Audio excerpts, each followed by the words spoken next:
ಇಂದಿನ ಆಧುನಿಕ ಸಮಾಜದಲ್ಲಿ ಮಹಿಳೆಯರಿಗೆ ಉತ್ತಮ ಸ್ಥಾನಮಾನ ಸಿಗಬೇಕಾದರೆ ಅದರ ಕೀರ್ತಿ ಮಾತೆ ಸಾವಿತ್ರಿ ಬಾಪುಲೆರವರಿಗೆ ಸಲ್ಲುತ್ತದೆ ಎಂದು ಬಿಇಒ ಎಚ್.ಕೆ. ಮೋಹನ್ ಬಾಬು ತಿಳಿಸಿದರು. ನಗರದ ಜಯಮ್ಮ ಕೃಷ್ಣಪ್ಪ ಕಲ್ಯಾಣ ಮಂಟಪದಲ್ಲಿ ಸಾವಿತ್ರಿ ಬಾಪುಲೆ ಜನ್ಮ ದಿನಾಚರಣೆ ಅಂಗವಾಗಿ ತಾಲೂಕಿನ 150 ಜನ ಉತ್ತಮ ಶಿಕ್ಷಕರಿಗೆ ಸನ್ಮಾನವನ್ನ ಮಾಡಿ ಮಾತನಾಡಿ, ಸಮಾಜದಲ್ಲಿ ಇಂದು ಕಡ್ಡಾಯವಾಗಿ 6 ವರ್ಷದಿಂದ ಮೇಲ್ಪಟ್ಟ ಎಲ್ಲ ಮಕ್ಕಳು ಕಡ್ಡಾಯವಾಗಿ ಶಿಕ್ಷಣವನ್ನು ಪಡೆಯಬೇಕು ಎಂಬ ನೀತಿ ಜಾರಿಯಲ್ಲಿದೆ. ಅದರಂತೆ ಸಂವಿಧಾನದ 21(a)ನಲ್ಲಿ ಎಲ್ಲರೂ ಶಿಕ್ಷಣ ಪಡೆಯುವುದು ಮೂಲಭೂತ ಹಕ್ಕು ಆಗಿದೆ ಎಂದು ತಿಳಿಸಿದರು. ಶಿಕ್ಷಕರ ಸಮಸ್ಯೆಗಳು ಇದ್ದಲ್ಲಿ ನೇರವಾಗಿ ಭೇಟಿ ಮಾಡಿ ಮೊಟ್ಟೆಯನ್ನು ವಿದ್ಯಾರ್ಥಿಗಳು ಸೇವಿಸುವುದರಿಂದ ಮಾನಸಿಕವಾಗಿ ಮತ್ತು ದೈಹಿಕವಾಗಿ ಸದೃಢರಾಗಲು ಸಾಧ್ಯವಾಗುತ್ತದೆ. ಇದು ಸರ್ಕಾರದ ಉತ್ತಮ ಕಾರ್ಯಕ್ರಮವಾಗಿದೆ ಎಂದರು. ತಾಲೂಕು ಪ್ರಾಥಮಿಕ ಶಾಲಾ ಶಿಕ್ಷಕರ ಸಂಘದ ಅಧ್ಯಕ್ಷ ಎಚ್. ವೆಂಕಟಗಿರಿಯಪ್ಪ ಮಾತನಾಡಿ, ಅನಾದಿ ಕಾಲದಿಂದಲೂ ಮಹಿಳೆಯರಿಗೆ ಶಿಕ್ಷಣದಲ್ಲಿ ಉತ್ತಮ ಸ್ಥಾನಮಾನ ಸಿಗಲಿಲ್ಲ. ಅಂತಹ ಸಂದರ್ಭದಲ್ಲಿ ಮಾತೆ ಸಾವಿತ್ರಿ ಬಾಪುಲೆ ಇವೆಲ್ಲವನ್ನ ಮನಗಂಡು ಹೆಣ್ಣು ಮಕ್ಕಳ ಶಿಕ್ಷಣಕ್ಕಾಗಿ ಶಾಲೆಗಳನ್ನು ತೆರೆದಳು ಹಾಗೂ ಇದಕ್ಕೆ ಹೆಚ್ಚು ಪ್ರೋತ್ಸಾಹವನ್ನು ತನ್ನ ಗಂಡ ಜ್ಯೋತಿ ಬಾಪುಲೆರವರು ಕೈ ಜೋಡಿಸಿದರು. ಭಾರತದ ಮೊಟ್ಟಮೊದಲ ಶಿಕ್ಷಕಿಯಾಗಿ ಹೆಣ್ಣು ಮಕ್ಕಳ ಶಿಕ್ಷಣಕ್ಕಾಗಿ ತನ್ನ ಜೀವನವನ್ನು ಮುಡುಪಾಗಿಟ್ಟರು. ಇವರ ಆದರ್ಶಗಳು ನಮಗೆ ಸ್ಫೂರ್ತಿದಾಯಕವಾಗಿದೆ ಎಂದರು. 4 ವರ್ಷಗಳಿಂದ ನಮ್ಮ ಸಂಘ ಶಿಕ್ಷಕರ ಸಮಸ್ಯೆಗಳನ್ನು ಈಡೇರಿಸುತ್ತಿದೆ. ಇತ್ತೀಚೆಗೆ ಶಿಕ್ಷಕರ ಸಮಸ್ಯೆಗಳು ಯಾವುದೂ ಇರುವುದಿಲ್ಲ. ಕೆಲವರು ಸುಮ್ಮನೆ ಸುಳ್ಳು ಮಾಹಿತಿಯನ್ನು ಹಬ್ಬಿಸುತ್ತಿದ್ದಾರೆ. ನಮಗೆ ಬಿಇಒ ಕಚೇರಿಯ ಅಧಿಕಾರಿಗಳು ಬಹಳ ಸ್ಪಂದಿಸುತ್ತಿದ್ದಾರೆ ಎಂದರು. ಸಮಾಜ ಸೇವಕ ಗೊಲ್ಲಹಳ್ಳಿ ಪ್ರಭಾಕರ್ ಕಾರ್ಯಕ್ರಮದ ಅಧ್ಯಕ್ಷತೆ ವಹಿಸಿ ಮಾತನಾಡಿ, ಮಹಿಳೆಯರಿಗೆ ವಿದ್ಯಾಭ್ಯಾಸ ನೀಡಿದ ಕೀರ್ತಿ ಸಾವಿತ್ರಿ ಬಾಪುಲೆ ಅವರಿಗೆ ಸಲ್ಲುತ್ತದೆ. ಅವರ ಪ್ರೇರಣೆಯಿಂದ ಅನೇಕ ಮಹಿಳೆಯರು ಇಂದು ದೊಡ್ಡ ದೊಡ್ಡ ಉದ್ಯೋಗಗಳಲ್ಲಿ ಇದ್ದಾರೆ. ಸಮಾಜದಲ್ಲಿ ಉತ್ತಮ ಪ್ರಜೆಗಳನ್ನು ರೂಪಿಸುವುದು ಶಿಕ್ಷಕರ ಪ್ರಮುಖ ಆದ್ಯ ಕರ್ತವ್ಯವಾಗಿರುತ್ತದೆ. ಯಾವುದೇ ದೊಡ್ಡ ವ್ಯಕ್ತಿ ಉದ್ಯೋಗದಲ್ಲಿದ್ದರೆ ಅದಕ್ಕೆ ಪ್ರಮುಖ ಕಾರಣಕರ್ತರು ಶಿಕ್ಷಕರಾಗಿರುತ್ತಾರೆ. ವಿದ್ಯಾರ್ಥಿಗಳಿಗೆ ಮೌಲ್ಯಾಧಾರಿತ ಶಿಕ್ಷಣವನ್ನು ನೀಡಿ ಎಂದು ತಿಳಿಸಿದರು. ತಾಲೂಕು ಪಂಚಾಯತಿ ಮಾಜಿ ಅಧ್ಯಕ್ಷ ಶ್ರೀನಿವಾಸ ರೆಡ್ಡಿ ಮಾತನಾಡಿ, ಹಿಂದಿನ ಕಾಲದಲ್ಲಿ ಹೆಣ್ಣು ಕೇವಲ 4 ಗೋಡೆಗಳ ಮಧ್ಯೆ ಸೀಮಿತವಾಗಿದ್ದಳು. ಇಂತಹ ಸಂದರ್ಭದಲ್ಲಿ ಮಹಿಳೆಯು ಸಮಾಜದಲ್ಲಿ ಮುಖ್ಯವಾಹಿನಿಗೆ ಬರಬೇಕು ಎಂದು ಸಾವಿತ್ರಿ ಬಾಪುಲೆರವರು ಶಿಕ್ಷಣಕ್ಕೆ ಒತ್ತು ನೀಡಿದರು. ಅವರ ಆದರ್ಶಗಳನ್ನು ನಾವೆಲ್ಲರೂ ರೂಢಿಸಿಕೊಳ್ಳಬೇಕು.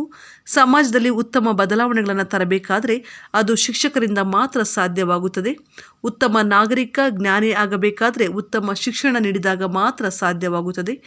ಶಿಕ್ಷಕರು ಶಾಲೆಗಳಲ್ಲಿ ಮೌಲ್ಯಾಧಾರಿತ ಶಿಕ್ಷಣಕ್ಕೆ ಹೆಚ್ಚು ಒತ್ತು ನೀಡಿ ಇದರಿಂದ ಮಕ್ಕಳಲ್ಲಿ ಮೌಲ್ಯಗಳು ವೃದ್ಧಿಗೊಳ್ಳುತ್ತವೆ ಎಂದರು. ತಾಲೂಕು ರಾಜ್ಯ ಸರ್ಕಾರಿ ನೌಕರರ ಸಂಘದ ಅಧ್ಯಕ್ಷ ಕೆ. ಅರವಿಂದ್ ಮಾತನಾಡಿ, ಸಾವಿತ್ರಿ ಬಾಪುಲೆರವರು ಹೋರಾಟಗಾರ್ತಿ, ಆಧುನಿಕ ಶಿಕ್ಷಣದ ನಿರ್ಮಾಪಕರು ಮತ್ತು ಸಮಾನತೆ ಹಾಗೂ ಬಾಲ್ಯ ವಿವಾಹದ ವಿರುದ್ಧ ಹೋರಾಡಿದಂತಹ ವೀರಮಾತೆ ಆಗಿದ್ದರು ಎಂದು ತಿಳಿಸಿದರು. ಕ್ಷೇತ್ರ ಸಮನ್ವಯ ಅಧಿಕಾರಿ ಪಿ. ಸೋಮೇಶ್ ಮಾತನಾಡಿದರು. ಇದೇ ಸಂದರ್ಭದಲ್ಲಿ ತಾಲೂಕಿನ 150 ಜನ ಶಿಕ್ಷಕರನ್ನು ಸನ್ಮಾನಿಸಲಾಯಿತು. ತಾಲೂಕು ದೈಹಿಕ ಶಿಕ್ಷಣಾಧಿಕಾರಿ ರಹೀಂ ಶರೀಫ್, ತಾಲೂಕು ನಿಕಟಪೂರ್ವ ಮುಖ್ಯ ಶಿಕ್ಷಕರ ಸಂಘದ ಅಧ್ಯಕ್ಷ ಸೊಣ್ಣಪ್ಪ, ಪ್ರಾಥಮಿಕ ಶಾಲಾ ಜಿಲ್ಲಾ ಉಪಾಧ್ಯಕ್ಷ ಓಬಳರೆಡ್ಡಿ, ತಾಲೂಕು ಉಪಾಧ್ಯಕ್ಷರಾದ ಭಾಸ್ಕರ್ ರೆಡ್ಡಿ, ಬಿಎಂ ರಾಮಚಂದ್ರ, ಪದ್ಮಾವತಮ್ಮ, ಪ್ರಧಾನ ಕಾರ್ಯದರ್ಶಿ ಸುಬ್ರಹ್ಮಣ್ಯ, ಖಜಾಂಚಿ ಸುಬ್ರಹ್ಮಣಿ, ಜಿಲ್ಲಾ ಪದವೀಧರ ಸಂಘದ ಅಧ್ಯಕ್ಷ ರವಿಕುಮಾರ್, ಪದಾಧಿಕಾರಿಗಳಾದ ಬಲ್ಲಾ ಮಂಜುನಾಥ್, ಕೆ. ಮಂಜುನಾಥ್, ಬ್ಯಾಟನೂರು ಆನಂದ್, ಕೃಷ್ಣಮೂರ್ತಿ, ಶಕುಂತಲಮ್ಮ, ಪ್ರಮೀಳಮ್ಮ, ಲಲಿತಮ್ಮ, ಅರಹಳ್ಳಿ ಮಂಜುನಾಥ್, ಪತ್ತಿನ ಸಹಕಾರ ಸಂಘದ ಅಧ್ಯಕ್ಷ ಶ್ರೀರಾಮಯ್ಯ, ಮಮತಾ, ರಾಜ್ಕುಮಾರ್, ಸರಳಾ, ರುದ್ರಪ್ಪ, ತಾಲೂಕು ಮಹಿಳಾ ನೌಕರರ ಸಂಘದ ಅಧ್ಯಕ್ಷೆ ಶಾಂತಮ್ಮ ಮತ್ತಿತರರು ಹಾಜರಿದ್ದರು. ವರದಿ ಬಜರಂಗಿ ಚಲಪತಿ, ಮೂಡಲಕಿರಣ ಸುದ್ದಿ. ಡಾಕ್ಟರ್ ರಾಧಾಕೃಷ್ಣ ಅವರು ನಮ್ಮ ಶಿಕ್ಷಕರ ಒಂದು ಸ್ಥಾನಕ್ಕೆ ಹೋಗಿ ಒಳ್ಳೆಯ ಉತ್ತಮವನ್ನು ಹೆಸರನ್ನು ಗಳಿಸಿರ್ತಕ್ಕಂಥವರು. ಅದೇ ರೀತಿಯಾಗಿ ಶಿಕ್ಷಣದಲ್ಲಿ ಬಹಳಷ್ಟು ಪವಿತ್ರವಾದ ಮಹಿಳೆಯರಿಗೆ ಒಳ್ಳೆಯ ಸ್ಥಾನ. ಇವತ್ತು ಮಹಿಳೆಯರು ಈ ಒಂದು ಶಿಕ್ಷಕರಾಗಿ ಕೆಲಸ ಮಾಡಬೇಕಾದ್ರೆ ಮುಖ್ಯವಾಗಿ ಮೊದಲಿಗರಾಗಿರ್ತಕ್ಕಂಥವರು ನಮ್ಮ ಸಾವಿತ್ರಿ ಬಾಪುಲೆರವರು. ಈ ಒಂದು ಕಾರ್ಯಕ್ರಮ ನಾವು ಯಾಕೆ ಆಚರಣೆ ಮಾಡಬಾರ್ದು ಅನ್ನೋ ಒಂದು ಉದ್ದೇಶ ಇಟ್ಕೊಂಡು 4 ವರ್ಷಗಳಿಂದ ಪ್ರಾರಂಭ ಮಾಡಿದ್ವಿ. ಇದು ಉದ್ದೇಶ ಏನು ಅಂತಂದರೆ, ಮೊಟ್ಟಮೊದಲನೇದಾಗಿ ಈ ಒಂದು ಸಾವಿತ್ರಿಬಾಯಿ ಪುಲೆರವರು ಮಹಾರಾಷ್ಟ್ರದಲ್ಲಿ ಜನಿಸಿ ಇವರು ಮೊದಲಿಗೆ ಶಿಕ್ಷಕರಾಗಿರೋದು. ಭಾರತದಲ್ಲಿ ಮೊಟ್ಟಮೊದಲನೇದಾಗಿ ಶಿಕ್ಷಕರಾಗಿರ್ತಕ್ಕಂಥವ್ರು, ಶಿಕ್ಷಕಿಯಾಗಿ ಕೆಲಸ ಮಾಡಿರ್ತಕ್ಕಂಥವ್ರು.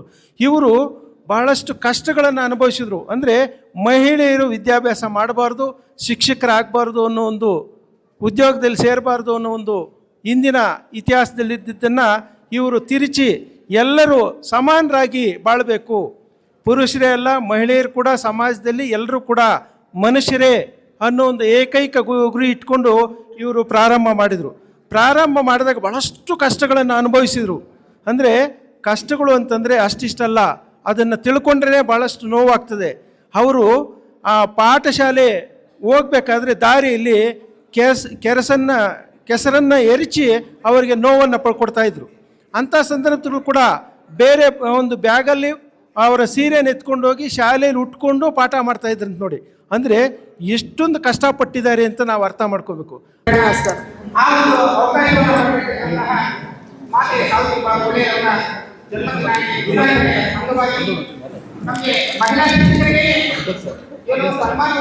ಹುಲಿಯ ಬಾಲವನ್ನ ಬಿಟ್ರೆ ಜಗ್ಗಿದ್ರೆ ನಮ್ಮನ್ನ ಬಂದು ತಿಂದ್ಬಿಡುತ್ತೆ.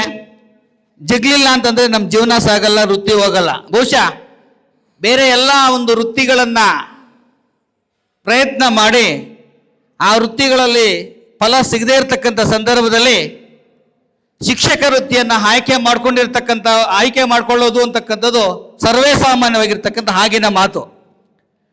ಇವತ್ತಿನ 34 ಇಲಾಖೆಗಳ ಎಲ್ಲ ಅಧಿಕಾರಿಗಳನ್ನು ಸೃಷ್ಟಿಸ್ತಕ್ಕಂಥ ಏಕಮೇವ ಒಂದು ಇಲಾಖೆ, ಒಂದು ವೃತ್ತಿ ಯಾವುದು ಅಂತಂದರೆ ನಮ್ಮ ಶಿಕ್ಷಕ ವೃತ್ತಿ. ಅದರಲ್ಲೂ ಬಹಳ ಮುಖ್ಯವಾಗಿ ನಮ್ಮ ಇಲಾಖೆಯಲ್ಲಿ 50%ಕ್ಕೂ ಹೆಚ್ಚು ಮಹಿಳಾ ಶಿಕ್ಷಕರಿಗೆ ನಮ್ಮ ಸರ್ಕಾರ ಒಂದು ಯೋಜನೆಯನ್ನು ಮಾಡಿ, ನಿಯಮವನ್ನು ಮಾಡಿ ಅವಕಾಶ ಮಾಡಿಕೊಟ್ಟಿದೆ. ಅದರ ಮಹತ್ವ ಇಷ್ಟೇ. ನಮ್ಮ ಮನೆಯಲ್ಲಿ ಮಕ್ಕಳನ್ನು ತೀರ್ತಕ್ಕಂಥ ರೀತಿಯಲ್ಲೇ ಸಹ ನಮ್ಮ ವೃತ್ತಿಯಲ್ಲಿ ಸಹ ನಮ್ಮ ಪ್ರಾಥಮಿಕ ಶಾಲಾ ಶಿಕ್ಷಣ ಏನು ದೇಶದ ಬುನಾದಿ ಅಂತ ಕರಿತೀವಿ, ಆ ಗುರುತರವಾಗಿರ್ತಕ್ಕಂಥ ಬುನಾದಿಯನ್ನು ಆಗ್ತಕ್ಕಂಥ ಜವಾಬ್ದಾರಿ ನಮ್ಮ ಮಹಿಳಾ ಶಿಕ್ಷಕರ ಮೇಲೆ ಇದೆ ಅಂತಕ್ಕಂಥದ್ದನ್ನ ನಾವು ಸದಾ ಮರಿಬಾರ್ದು. ತಿಳಿಸಿಕೊಟ್ಟಂತಹ ಸೋಮೇಶ್ ಸರ್ ಅವರಿಗೆ ತುಂಬ ಹೃದಯದ ಧನ್ಯವಾದಗಳು. KN ಅರವಿಂದ್ ಸರ್ ಅಧ್ಯಕ್ಷರು ಆಗಿರ್ತಕ್ಕಂಥ ಇವತ್ತಿನ ದಿನ ಕಾರ್ಯಕ್ರಮದ ಅಧ್ಯಕ್ಷತೆಯನ್ನು ವಹಿಸಿರ್ತಕ್ಕಂಥ ಸ್ನೇಹಿತರಾಗಿರ್ತಕ್ಕಂಥ KP ಟ್ರಾವೆಲ್ಸಿನ ಪ್ರಭಾಕರ್ ಅವರೇ, ಹಾಗೂ ಕ್ಷೇತ್ರ ಶಿಕ್ಷಣಾಧಿಕಾರಿಗಳಾಗಿರ್ತಕ್ಕಂಥ ಮೋಹನ್ ಬಾಬು ಸರ್ ಅವರೇ, ಹಾಗೂ ನಮ್ಮ ಸಹೋದರರಾಗಿರ್ತಕ್ಕಂಥ ಶ್ರೀನಿವಾಸ್ ರೆಡ್ಡಿ ಸರ್ ಅವರೇ, ಹಾಗೂ ಪ್ರಾಥಮಿಕ ಶಾಲಾ ಶಿಕ್ಷಕರ ಸಂಘದ ಅಧ್ಯಕ್ಷರಾಗಿರ್ತಕ್ಕಂಥ ವೆಂಕಟಗಿರಿ ಅಪ್ಪ ಸರ್ ಅವರೇ, ಸೋಮೇಶ್ ಸರ್ ಅವರೇ, ಹಾಗೂ ವೇದಿಕೆ ಮೇಲೆ ಇರ್ತಕ್ಕಂಥ ಎಲ್ಲ ಗಣ್ಯಮಾನ್ಯರೇ, ಹಾಗೂ ನನ್ನ ನೆಚ್ಚಿನ ಶಿಕ್ಷಕರೇ, ಮಾಧ್ಯಮ ಮಿತ್ರರೇ, ಸ್ನೇಹಿತರೆ, ಶಿಕ್ಷಣದಿಂದ ಮಾತ್ರ ಸಾಧ್ಯ ಮಹಿಳೆ ಸಮಾನತೆ ಅಂತ ಹೇಳಿರ್ತಕ್ಕಂಥ ಸಾವಿತ್ರಿ ಬಾಪುಲೆ ಅವರು ಭಾರತದ ಮೊದಲನೇ ಶಿಕ್ಷಕಿಯಾಗಿ, ಸಂಚಾಲಕರಾಗಿ, ಮುಖ್ಯ ಉಪಾಧ್ಯಾಯರಾಗಿ, ಸಮಾಜದಲ್ಲಿ ಮಹಿಳೆಯರಿಗೆ ಸಮಾನತೆ ಹಕ್ಕುಗಳನ್ನು ಕೊಡಿಸುವಲ್ಲಿ ಹೋರಾಟಗಾರ್ತಿಯಾಗಿ, ಹಾಗೂ ಆಧುನಿಕ ಶಿಕ್ಷಣದ ತಾಯಿ ಅಂತ ಪ್ರಖ್ಯಾತ ಆಗಿರ್ತಕ್ಕಂಥ ಸಾವಿತ್ರಿ ಬಾಪುಲೆ ಅವರು ಜನವರಿ 3, 1831 ಮಹಾರಾಷ್ಟ್ರದ ಸತಾರಾ ಜಿಲ್ಲೆಯಲ್ಲಿ ಜನಿಸಿ ಶ್ರೀಮತಿ ಲಕ್ಷ್ಮೀಬಾಯಿ ಹಾಗೂ ಕಡೋಜಿ ಸೇವಂತ್ ಪಾಟೀಲ್ ಅವರ ಮಗಳಾಗಿ ಜನಿಸಿರ್ತಕ್ಕಂಥ ಇವರು ಸಮಾಜದಲ್ಲಿರ್ತಕ್ಕಂಥ ಮಹಿಳೆಯರಿಗಾಗಿ ಸಮಾಜದಲ್ಲಿ ಹೋರಾಟ ಮಾಡಿ ಮಹಿಳೆಯರಿಗೆ ಸಮಾನತೆ ಹಕ್ಕುಗಳನ್ನು ಕೊಡಿಸಬೇಕು ಅಂತ ಭಾರತದಲ್ಲಿರ್ತಕ್ಕಂಥ ಅರಿಷ್ಟ ಪದ್ಧತಿಗಳಾಗಿರ್ತಕ್ಕಂಥ ಬಾಲ್ಯ ವಿವಾಹ, ಸತಿಗಮನ ಪದ್ಧತಿ, ಕೇಶಮುಂಡನೆಗಳ ವಿರುದ್ಧ ಹೋರಾಡಿ ಮಹಿಳೆಯರಿಗೆ ತನ್ನದೇ ಆದಂಥ ಒಂದು ಹಕ್ಕನ್ನು ಕೊಡಿಸಿದಂಥ ಸಾವಿತ್ರಿ ಬಾಪುಲೆ ಅವರು, ಅವರ ಆದರ್ಶಗಳನ್ನ ನಾವೆಲ್ಲ ಪಾಲಿಸೋಣ ಅಂತ ಹೇಳ್ತಾ ಈ 4 ಮಾತುಗಳನ್ನು ಮಾತನಾಡೋ ಅವಕಾಶ ಕೊಟ್ಟ ನಿಮ್ಮೆಲ್ಲರಿಗೂ ವಂದಿಸಿ ನನ್ನ ಮಾತು ಮುಗಿಸ್ತಾ ಇದ್ದೀನಿ. ಜೈ ಹಿಂದ್. ಆ ಗುರುಕುಲ ಪದ್ಧತಿಯಲ್ಲಿ 2 ಬಯಾಸ್, ಜೆಂಡರ್ ಬಯಾಸು ಮತ್ತು ಕ್ಯಾಸ್ಟು, ಜಾತಿ ಮತ್ತು ಲಿಂಗದ ಆಧಾರದ ಮೇಲೆ ಶಿಕ್ಷಣವನ್ನು ನಿರ್ಧಾರ ಮಾಡ್ತಾಯಿದ್ರು. ಅದರ ವಿರುದ್ಧವಾಗಿ ಹೋರಾಟ ಮಾಡಿದಂಥವರು ಸಮಾಜ ಸುಧಾರಕರಲ್ಲಿ ರಾಜಾರಾಮ್ ಮೋಹನ್ ರಾಯ್. ತಾವೆಲ್ಲರೂ ಪಾಠ ಮಾಡ್ತಾ ಇರ್ತೀರಿ 7ನೇ ತರಗತಿಯಲ್ಲಿ, 8ನೇ ತರಗತಿಯಲ್ಲಿ. ಆ ಸಮಾಜ ಸುಧಾರಕ ರಾಜಾರಾಮ್ ಮೋಹನ್ ರಾಯ್ರವರಿಂದ ಪ್ರಭಾವಿತರಾಗಿ ಜ್ಯೋತಿಬಾ ಫುಲೆ ಅವರು ಸಮಾಜದಲ್ಲಿ ಈ ಬದಲಾವಣೆಗಳನ್ನು ತರಲಿಕ್ಕೆ ಪ್ರಾರಂಭ ಮಾಡಿದ್ರು. ಅವರು ನಮ್ಮ ಸಾವಿತ್ರಿಬಾಯಿ ಫುಲೆಯನ್ನು 10ನೇ ವರ್ಷ ವಯಸ್ಸಿನಲ್ಲಿ ಅವರಿಗೆ ಮದುವೆ ಆದಾಗ ಅವರು ಅನಕ್ಷರಸ್ಥರಾಗಿರ್ತಾರೆ. ಅವರ ಒಂದು ಪ್ರೇರಣೆಯಿಂದ ಆಗಿನ ಕಾಲದಲ್ಲಿ ಮಹಿಳೆಯರಿಗೆ, ಹೆಣ್ಣು ಮಕ್ಕಳಿಗೆ ಶಿಕ್ಷಣ ಕೊಡೋದು ಒಂದು ರೀತಿಯಲ್ಲಿ ನಿಷಿದ್ಧ, ಏನು ಅವಶ್ಯಕತೆ ಇಲ್ಲ. ತೆಲುಗುನಲ್ಲಿ ಆಡುಬಿಡ್ಡ ಅಂತ ಹೇಳ್ತಾರೆ, ಆಡುಬಿಡ್ಡ ಅದರ್ಥ ಇದೆ, ಇಲ್ಲಿರೋ ಮಗು ಅಲ್ಲ ಅದು, ಏನೋ ಒಂಥರ ನೆಗ್ಲೆಕ್ಟ್. ಸೊ ಅಂತಹ ಒಂದು ವ್ಯವಸ್ಥೆಯಲ್ಲಿ ಈಗ ವ್ಯವಸ್ಥೆ ನೋಡಿದಾಗ ಸ್ವಾತಂತ್ರ್ಯ ಬಂದ ಮೇಲೆ ನಮಗೆ ಶಿಕ್ಷಣ ಸಂವಿಧಾನದ 45ನೇ ವಿಧಿಯಲ್ಲಿ ಉಚಿತ ಮತ್ತು ಕಡ್ಡಾಯ ಶಿಕ್ಷಣ. ಅವರು ಒಮ್ಮೆ ಗಂಗಾ ನದಿಯ ತೀರದ ಮೇಲೆ ಕೂತಿರ್ಬೇಕಾದ್ರೆ ಒಬ್ಬ ತಾಂತ್ರಿಕನು ಬರ್ತಾನೆ. ತಾಂತ್ರಿಕನು ಬಂದು ನನಗೊಂದು ವಿದ್ಯೆ ಗೊತ್ತಿದೆ, ನಾನು ಮಾಡಬಲ್ಲೆ ಅಂತಾನೆ. ಅದು ಏನು ಮಾಡು ಅಂತ ಹೇಳಿದಾಗ ಅವನು ಈಜದೆ ನದಿಯ ಮೇಲೆ ನಡ್ಕೊಂಡು ಹೋಗಿ ಆ ನದಿ ದಡವನ್ನು ದಾಟಿಬಿಡ್ತಾನೆ. ಅವಾಗ ಮತ್ತೆ ವಾಪಸ್ ಬಂದು ಈ ವಿದ್ಯೆ ಯಾರಿಗಾನ ಗೊತ್ತಿದೆಯಾ, ಮಾಡ್ತೀಯಾ ಅಂತ ಕೇಳ್ತಾನೆ. ಆಯಿತು, ನಿನಗೆ ಗೊತ್ತಿದೆ, ಮತ್ತೆ ಯಾರಿಗಾನ ಕಲಿಸ್ಕೊಡು ಅಂತ ಕೇಳ್ತಾನೆ. ಇಲ್ಲ, ನಾನು 20 ವರ್ಷಗಳ ಶ್ರಮ, ನಾನು ಇದು ಕಲ್ಕೊಂಡಿದ್ದೀನಿ, ಇದು ಯಾರು ಕಲ್ಸೋಕ್ಕಾಗೋದಿಲ್ಲ ಅಂತ. ಅವಾಗ ರಾಮಕೃಷ್ಣ ಪರಮಹಂಸರು ಹೇಳ್ತಾರೆ, ನೀನು 20 ವರ್ಷಗಳಿಂದ ಕಲಿತು ನೀನು ಒಬ್ಬನೇ ಕಲ್ಕೊಂಡಿದ್ಯಾ, ಆದರೆ ಅಲ್ಲಿ ಅಂಬಿಗ ಇದ್ದಾನಲ್ಲ, ಅವನಿಗೆ ₹1 ಕೊಟ್ಟರೆ 50 ಜನರನ್ನು ದೋಣಿಯಲ್ಲಿ ಕರ್ಕೊಂಡು ನದಿ ದಾಟಿಸಾನೆ, ನೀನು ಅವನಿಗಿಂತೂ ಮೇಲಲ್ಲ ಅಂತ ಹೇಳ್ತಾನೆ.